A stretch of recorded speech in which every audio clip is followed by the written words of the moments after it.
And joining me right now here on a Monday morning is my good friend, legendary basketball coach Billy Mims. I know he's there with family right now in South Carolina. I had to get him on.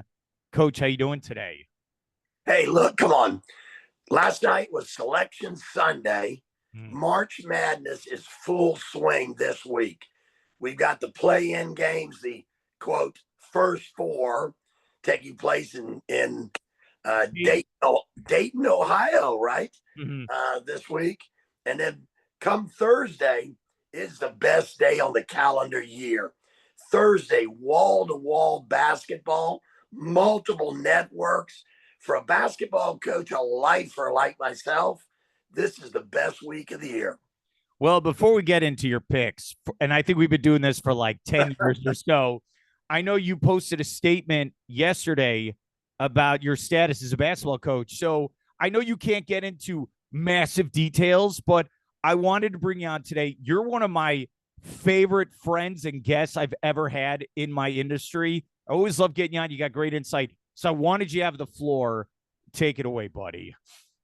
Well, I appreciate it, Mark, and thank you very much. I always enjoy our time together on air. I enjoy our friendship.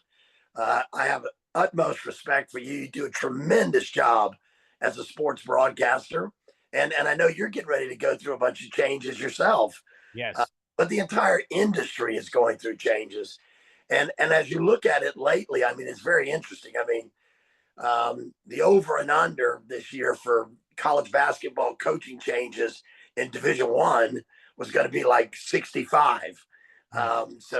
It's that time of the year. They call it the coaching carousel, so to speak. So it's commonplace. And the situation with myself is that I've been at Florida Tech for 20 years, and 20 years is almost unheard of anymore. So in many senses, you know, it's time to look to something else. It's time to move on.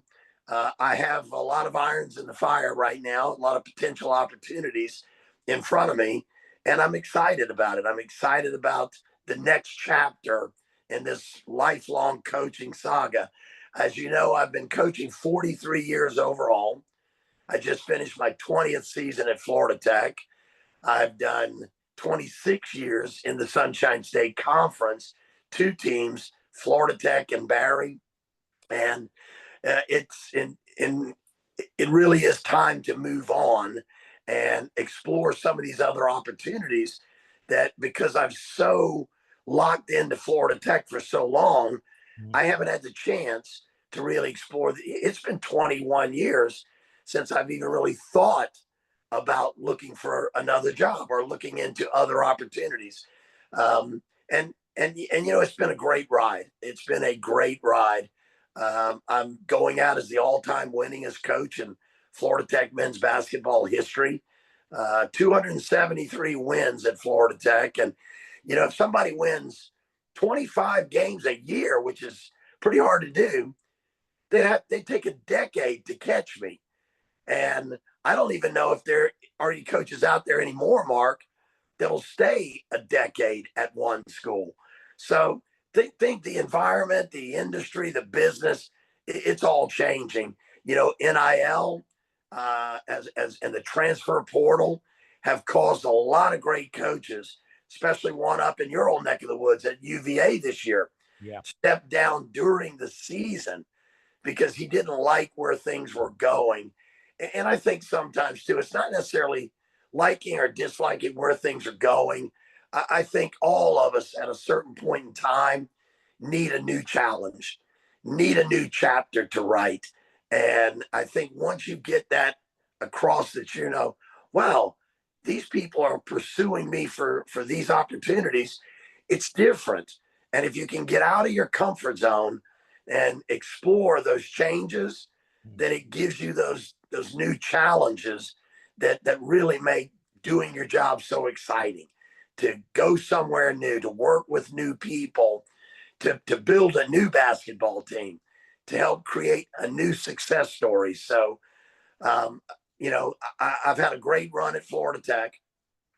We're in 2012, we won the SSC championship for the first time in Florida Tech men's basketball history as an outright championship. And I tell you, I couldn't be more proud. I remember that season like it was yesterday. I had a great lineup. And again, here's something that's my wife and I were talking about this the other day. And she said, wow, that was a great team when you won the conference and went to the NCAA tournament and got to the second round, won 23 games, went 23-7 that year. Tremendous year for us and for our program. She said, but the way you did it was old school, and it may never happen like that again. That team, Mark, in 2012, we had 4 starters on that team that came to Florida Tech as freshmen, and now they were juniors and seniors to win the league. They had stayed there 4 years throughout their career, whether they were injured or redshirted, medical redshirt, whatever. When we won the title, we had 4 players in the starting lineup that had been with us since their freshman year, and 1 transfer, just 1 transfer. And the 1 transfer was a local young man, Anthony Jackson, who had played at Melbourne High School, played at Eastern Florida State, and then transferred to us to help us win the Sunshine State Conference. We had Simon Cummings from Fort Pierce, Florida on that team. We had Julius Reed from Cocoa High School, another local product that came to us right out of high school. We had Edgar Zaglidas from Riga, Latvia. We had Derek Hellman, who was from Ohio, Lebanon, Ohio, and Anthony Jackson were our starting 5. And I remember it so well because we look back, Mark, we started that season at Mississippi State, an SEC matchup. And we're on the road playing an SEC team to open the season at Mississippi State. We didn't win the game, but when the game was over, I'll vividly remember it forever. They had a player named D. Bost, a point guard that was at the time was a finalist for the Wooden Award, right? And D. Bost was supposed to be the best point guard in America. Well, that night, D. Bost had, I believe, 5 points, 3 assists, 2 steals for the game, right? Julius Reed from Cocoa, Florida, in that same game that night, had 23 points, 8 assists, 5 steals. When the game was over and I went to shake hands with the head basketball coach of Mississippi State at the time, he shook my hand. He said, Billy, what a great game tonight. He said, you did everything we wanted. You tested us. He said, but I want to tell you one thing. I thought I had the best point guard in America. Tonight, I saw a better one. Great story. That better one was from Cocoa, Florida, playing for Florida Tech, Julius Reed. Okay, we're here with Billy Mims. He's talking about his career at Florida Tech, 20 years. And I want to state this. He's in my Hall of Fame. He's in the Space Coast Sports Hall of Fame. This guy is a legend. Here's the story I want you to know. So the first time I ever met you, I remember Ryan, who used to be the athletic communications. I think he's in Indianapolis now. Ryan Jones. He works for the NCAA. Yeah, Ryan's a great guy. So he's like, you should get Coach on. And I'm like, okay. So I remember the first time, I've told you this story over the years. First time I said, all right, I better do my prep. So I wrote out all these questions for you. And the first 2 minutes you started talking, I ripped it up, said, I don't need to ask anything. Coaches, you're so media savvy. I don't need to do anything. The other thing I've never told you before, never. So you show up. You got the best haircut here in the state of Florida, as always. And you just got that smoothness, and you got that swag. I was like, oh, this guy's like a New Yorker, like Patino or Calipari, because you just you got that aura about you. And then I swear a couple months in, you're like, yeah, I'm from South Carolina. What? What? So it always makes me laugh. But the kudos I will give you, the flowers, if you put it that way, is you're not just a basketball coach. You give back.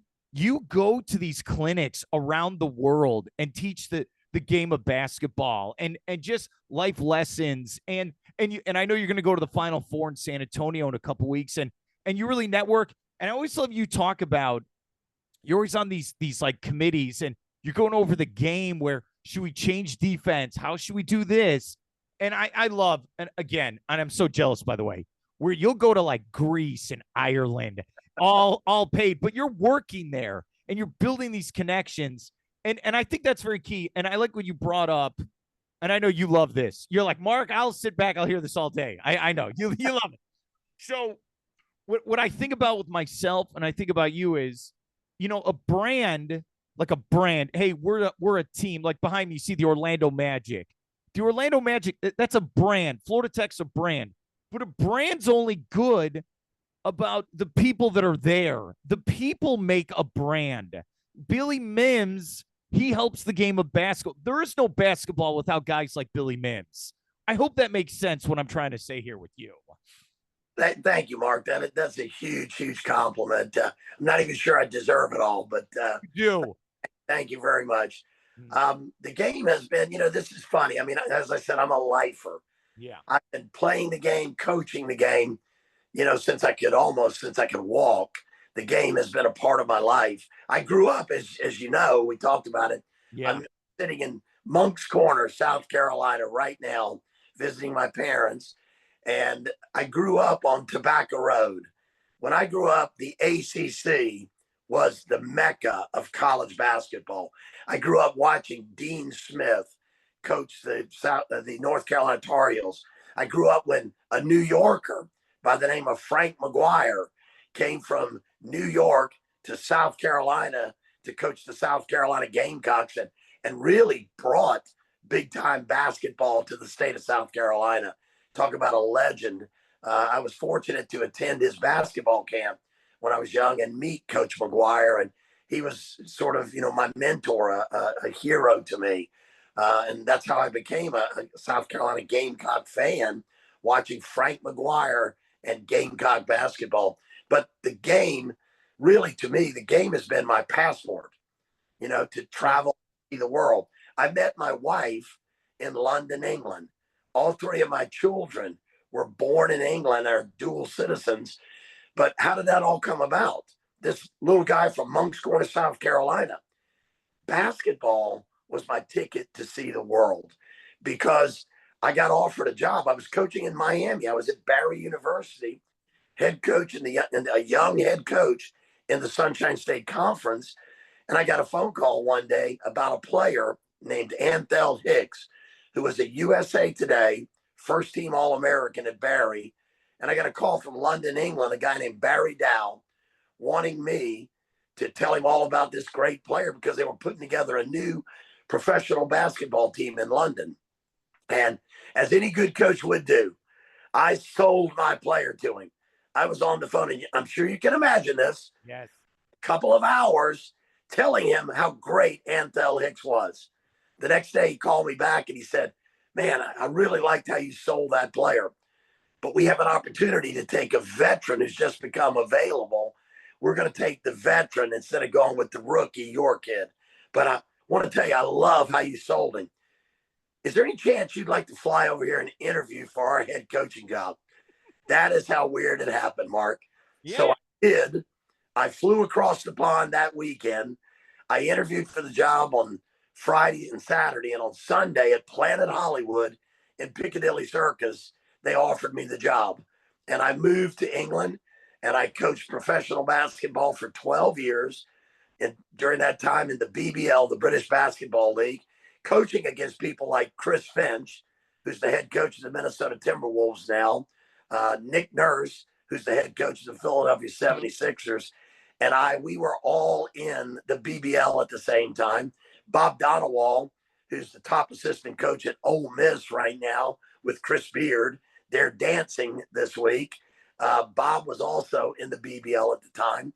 So it was a great league, a great opportunity. And look, it was a change I was hungry for. I took the opportunity, spent 12 years there, won 7 national championships in 12 years, and got an opportunity to tour all around Europe and become known sort of, as more than just a guy from Moncks Corner, South Carolina. Now I was Billy Mims, a coach who had won national championships in European basketball in the big city of London. And because of that, I got an opportunity to go do a lot of coaching clinics and camps. And as you said, I mean, I've traveled the globe now because of the great game of basketball. So I have a family because of basketball that I met because of traveling, because of basketball. I have friendships around the world, experiences. I've been a lucky, lucky individual because Yeah. of one great game. You were absolutely right. We're here with Billy Mims, and I appreciate coming on. I know you're running around like a maniac, so I appreciate it. Um, I wish I was with you, like we could time travel when you told your parents, I'm going to London for an interview. I wish I could have been there for that conversation. Like, what? And then the other one, I wish we could see you on that airplane when you were flying there for the interview. Like, what's going on in your mind? Because we've all been there where you're interviewing for a job. Like, am I going to really move to this place? Like, I know you're probably driving around. Like, what's going on? And then you came back to America, or as they call it, the States. Like, man, and this is my advice for you. You're not done. You're not done, buddy. You're too young. You're a young whippersnapper. Look, think about this. The former president, Joe Biden, was 80. Okay. The current president is 78. I don't even know how old Rick Pitino is, but he keeps going. You got another 20 years in you, buddy. So I hope you're ready for this. Hey, I think Rick Pitino, I believe, is 72 right now. Yes. And you know what? He's going to be dancing this week. And what a great story. I mean, look at Rick. He went to Greece, coached at Panathinaikos in Athens for a couple of years. And you know, again, basketball was invented by a Canadian named James Naismith, but invented in the USA. It was shipped around the world via the U.S. military and bases around the world playing basketball. It is an American invention, an American game at the core heart of it, right? Yeah. But not anymore, Mark, and you know this. It's a world game. Look, the last four NBA MVPs have been international players, not American born American citizens. And there's a good chance that Nikola Jokic will win another MVP this year. And therefore, and if he doesn't, Gilgeous-Alexander will win. So again, neither one who will win the NBA MVP this year is an American. Yeah, good point. I didn't even think about that. He's Canadian. He's a Canadian. So I'm sure James Naismith right now is rolling over in his grave thinking, yes, look, I was a Canadian who invented the game in America. And once again, we might have a great Canadian player. He could be the second ever behind Steve Nash. Oh, I was going to say the trivia question out there. Who was first? One of the greatest point guards in NBA history, Steve Nash. Did I ever tell you the story? I bumped into him at the Magic game when he was the coach of the Nets.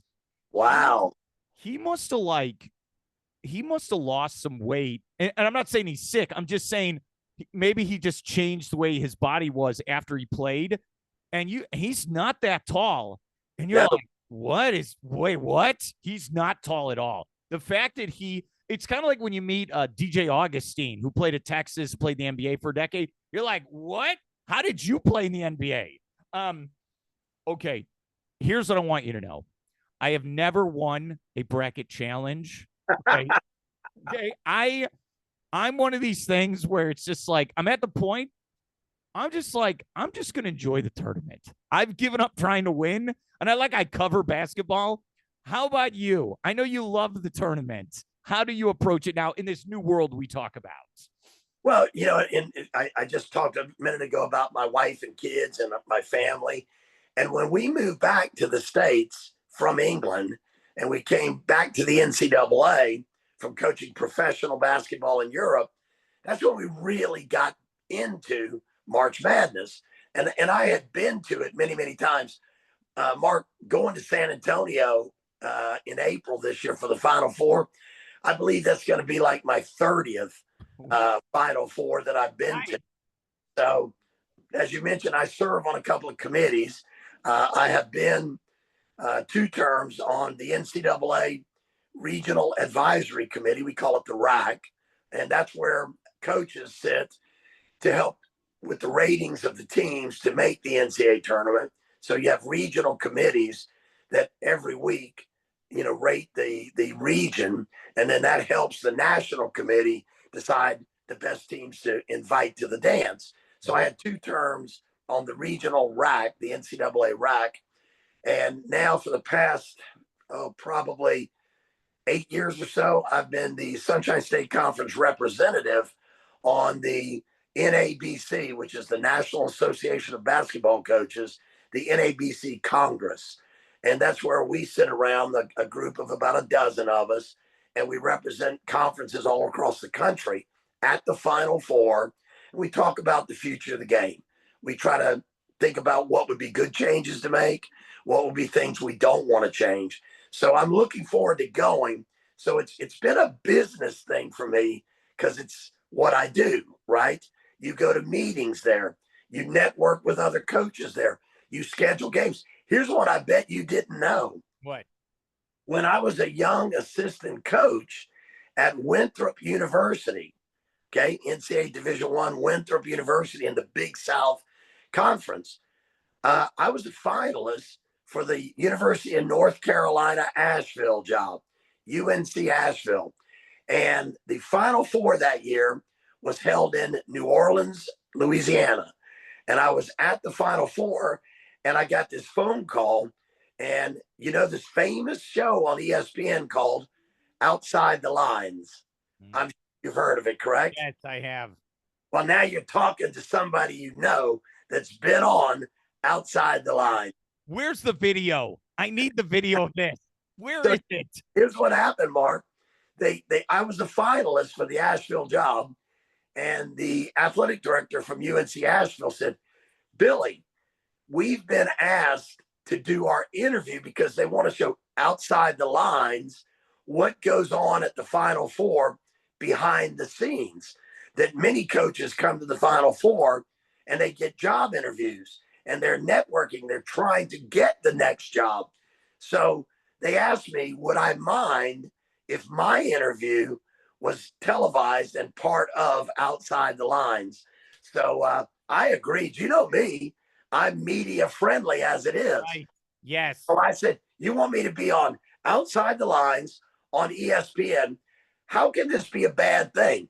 Either I'm going to get your job, but even if I don't get your job, hundreds of other athletic directors are going to see me on ESPN. I'm all in. How'd it go? I thought the interview was great. I really did. Ended up being runner-up for the job. They went with it because I was very young. In fairness, they went for a more mature, a more experienced head coach. But they said as far as the young candidates for the job, I was the best. And I said, you know what? I said, I loved every minute of it. We had all the cameras and the spotlights on. And I said, here I am. You call this the hot seat. I'm sitting in the hot seat. I said, I love it. Let the cameras roll and let's do it. Okay. Instead of getting our picks that are going to be completely wrong, I'll end with this with Billy Mims. I think that's what we'll do here. What I love is you have a whole new audience that knows about you in Fayetteville, Arkansas. The state of Arkansas now knows of your legacy. Like you're known all over Europe, all over the Southeast, but now Arkansas. So your daughter, she does a great job, Courtney. She's covering all the Razorback athletics. Right? She's Miss Pig Suey, as I call her behind her back. Don't tell her that. So you guys were on there. I watch every episode of you and your daughter talking basketball. And when I look at the comments, oh, I love Coach. Coach is great. When are you going to get Coach back on? What's happening? You're getting even more famous. I hope you know that. It's fantastic. I love it, Coach. Well, hey, right there, I'm just I'm sort of basking in the glow of my daughter there. Okay, as you said, she's doing a great job. Courtney's part of at the moment. She's the acting sports director for Pig Trail Nation. Okay, PN as they call it, which is the largest sports team in the state of Arkansas, and they cover all things Arkansas Razorbacks. She did an interview one-on-one last week with Taylon Green, which is their quarterback for Arkansas Razorback football, and it was fantastic. It was as good as anything you see on the national networks. And I know I'm biased as a father. Yeah, you should be. She did a fantastic job. And Talon told him afterwards, the SID at Arkansas, he goes, wow, that was the most comfortable interview, one-on-one interview I've ever done. So she act for it. But she came up with this idea called full court press because of the basketball terminology, but her name is Courtney. And we used to always call her sometimes short Court, hey, Court, what about this, And so it became her show during this season when they got John Calipari to join the Razorbacks. And it became full court press, sort of a weekly digital podcast, online television show as well, on TV, on digital, on podcast. And we've had a lot of fun with it because we break down the recent games that the Arkansas Razorbacks have played and there's chances. And here's what's really good, Mark. What? I love it when my expertise and my knowledge, my lifelong knowledge of the game, makes me pretty good at my predictions. It wasn't just a few weeks ago, I got on the show with her and I said, they're going to win their last five. People said, oh, can they still make the tournament? Can they still make the tournament? I said, here's what's going to happen. They're going to go 5-0 down the stretch. They're going to finish the season 19-11. Sorry, Thomas, it was 20-11. I said they're going to go 20-11. They're going to finish 5-0 down the stretch. And I broke down the reason why they were going to win each game, right? And I said, that's it. Joe Lunardi will have them in. The selection committee will have them in. They're in, right? Well, they won the first game of those five. I looked pretty good. They won the second game of those five. I looked a little better.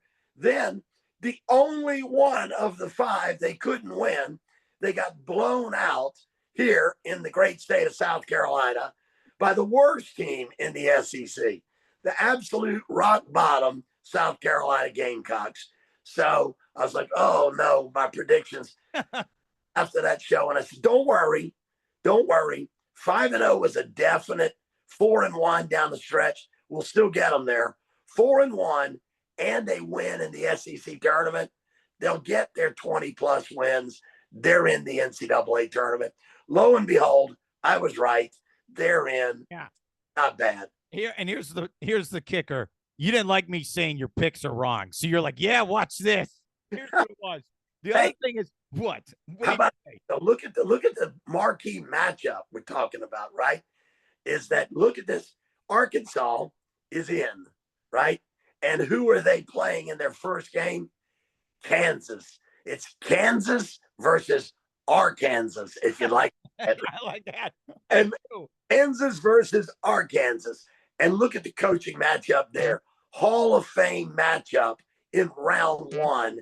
And you're looking at John Calipari in his first year away from the Kentucky Wildcats, his first year with the Arkansas Razorbacks, going up against a legendary Kansas coach, Bill Self.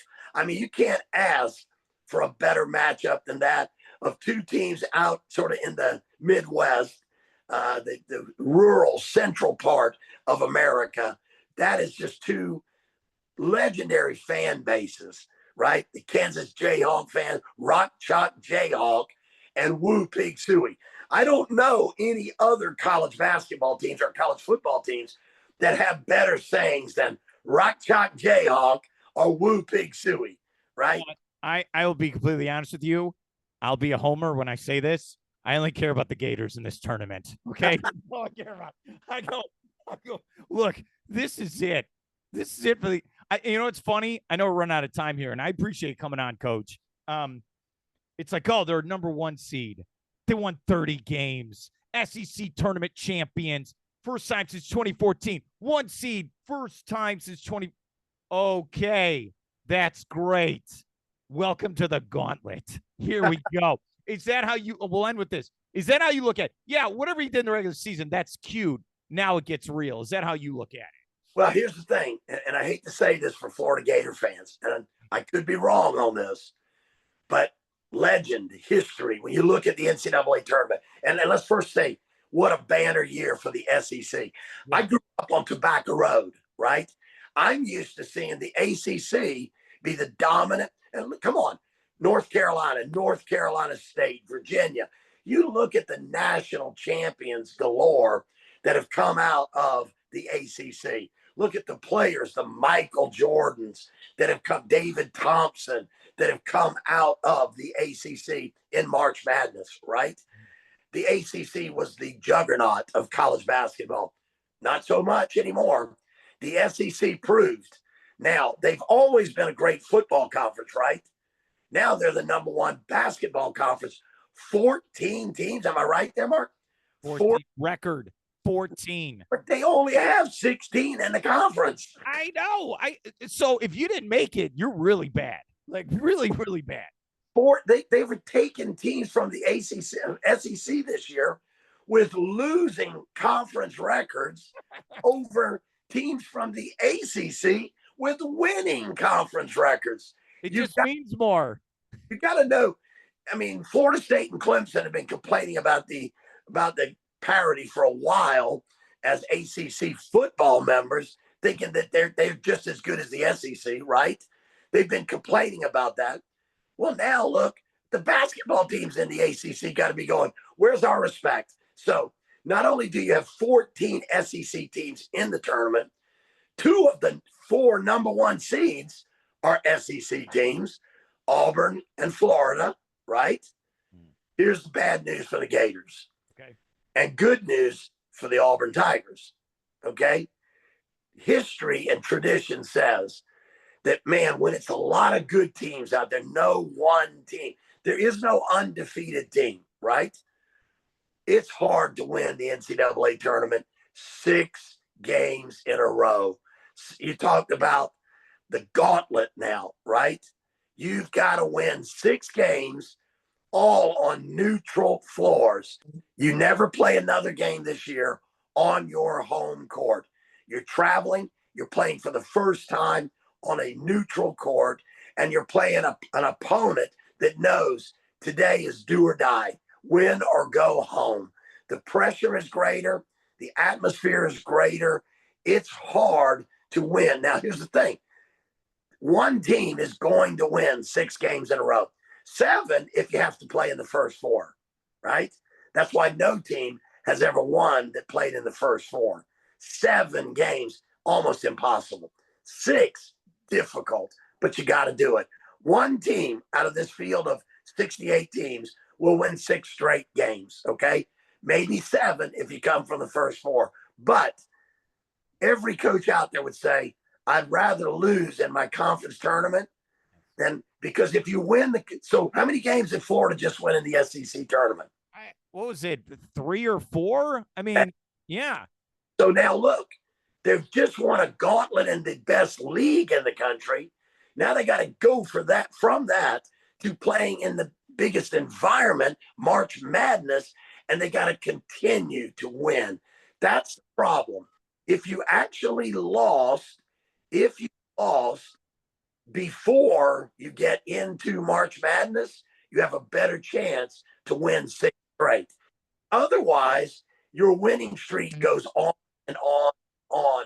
And it's like, you're the big Gator guy. When was the last game Florida lost and who was it against? I don't know.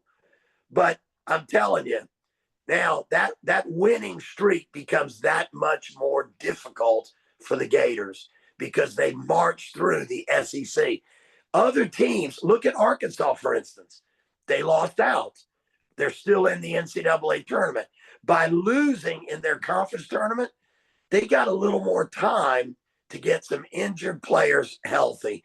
And believe it or not, you might want to pick Arkansas as an upset pick early on, because I know from a good source that because they're now in the postseason, the best freshman point guard in the NCAA, Boogie Flan, who went out earlier in the season from Arkansas with a broken bone in his hand and had to have surgery. Boogie Flan is just about to be cleared to return to play. He is a freshman sensation. Arkansas is a lot better with Boogie Flan in the lineup. Thero Adu, also another guy that could be back. See, this, you've done all these Arkansas podcasts. Now you know the whole team. You've had to do your research. All right. All right. Here's what we'll do. I know you're busy. I appreciate coming on. You're one of my great friends. I always love you, man.